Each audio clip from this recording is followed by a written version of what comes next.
समय पूर्व राष्ट्रीय कामधेनु आयोग और मुस्लिम समाज, इसका एक बहुत बड़ा वेबिनार हुआ था अखिल भारतीय। उसमें मैंने एक अपील की थी मुस्लिम मंच से और मुसलमानों से। वो अपील ये थी कि दीपावली के पावन पर्व पर आपके जितने भी हिंदू संस्थाएं और हिंदू परिवार परिचित हैं, उनको आत्मनिर्भर भारत के रूप में वो दीपोत्सव करें, इसको मुसलमान इनिशिएट करें। और उसमें ये कहा गया था गौशालाओं से गोबर से बने हुए दीप और तथा कुम्हार से मिट्टी से बने हुए दीप और देसी मिठाई जो है, यह संस्थाओं को और परिवारों को भेंट करें। आज यहाँ पर गाय के गोबर से बने हुए नगीना की गौशाला से दिए आए हैं, वो और कुछ 2-3 संस्थाओं को भेंट किए जाएंगे। आप सब पत्रकारों को भी 6-6 दियों का एक पैकेट है, वो भेंट किया जाएगा। और इस प्रकार से उस पर लिखा है, मुस्लिम राष्ट्रीय मंच की ओर से आत्मनिर्भर भारत के रूप में गोमय दीपावली का उत्सव मनाएं। तो वो देंगे और साथ में मिठाई भी देंगे। इस प्रकार से यह लॉन्चिंग होगा। अब से लेकर दीपावली तक इस तरह से जगह जगह शहरों में, और ऐसे जितना अधिक दिया मिलता जाएगा और उसको भेंट करने का काम करेंगे। यह एक किस्म से जो आज पूरे विश्व में और भारत में कहीं ना कहीं कट्टरपंथी ताकतें लड़वाने का, बांटने का, बहकाने और भड़काने का काम कर रही हैं, उनको लगाम लग सके और उनको भी एक रास्ता दिया जा सके। तो इस दीपावली उत्सव पर इस बात का लॉन्चिंग आज कैथल से हरियाणा प्रदेश के लिए होगा। मुस्लिम राष्ट्रीय मंच ने किसी भी प्रकार की कट्टरता और हिंसा का सदा विरोध किया है। ये नहीं हो सकता, फ्रांस वाले को तो हम कहेंगे कि तूने गला काटा जायज़ है, तो फिर यही सब सोचें तो जिसने निकिता को धर्म बदलने के लिए, निकाह करने के लिए ज़बरदस्ती की, नहीं मानी तो गोली मार दी, उन मुसलमानों को बाकी सारे मुसलमान फौज बनाकर गोली मारने क्यों नहीं गए? जाना चाहिए उनको भी। नहीं गए तो इसका मतलब है कि हम जो चेहरा है, हम उस कट्टरता के चेहरे की को बेनकाब करें, और ताकि कट्टरता से और कट्टरता के चेहरे से इस्लाम और मुसलमान की पहचान ना बने। और एक स्टैंडर्ड रखना ये ज़रूरी है। महबूबा कह दे कि तिरंगे का अपमान मैं तो करूँगी, तो फिर सारे देश के अंदर मुसलमानों ने उसके पुतले जलाने चाहिए।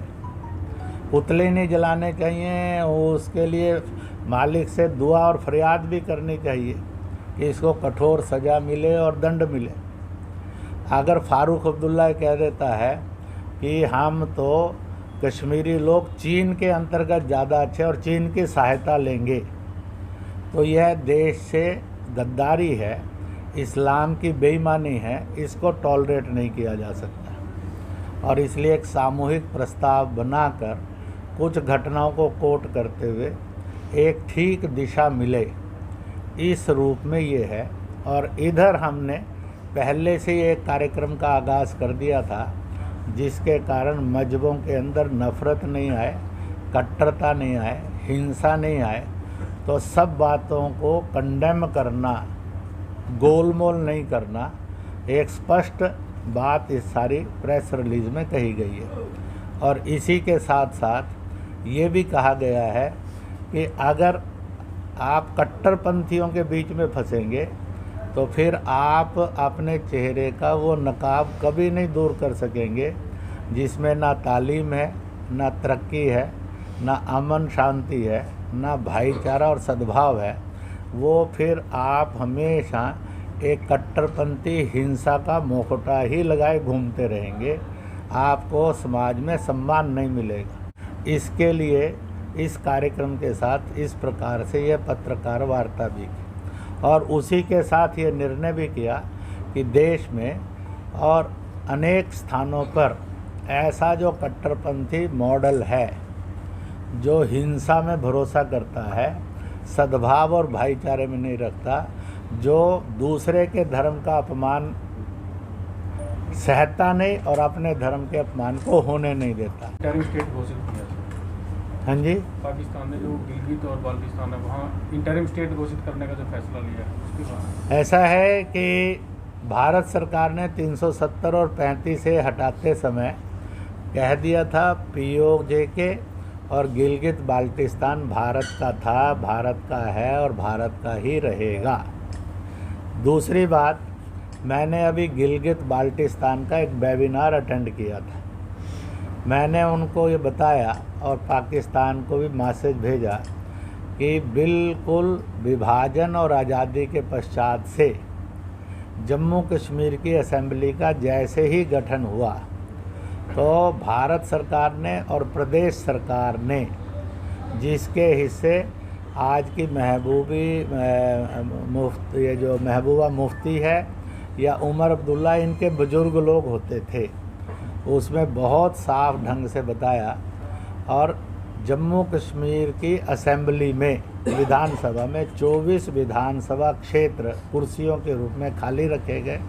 विधान परिषद में 6 विधान परिषद की कुर्सियां खाली रखी गई जो आज तक हैं, और पाकिस्तान ने भी कभी उन पर विरोध नहीं दर्ज कराया।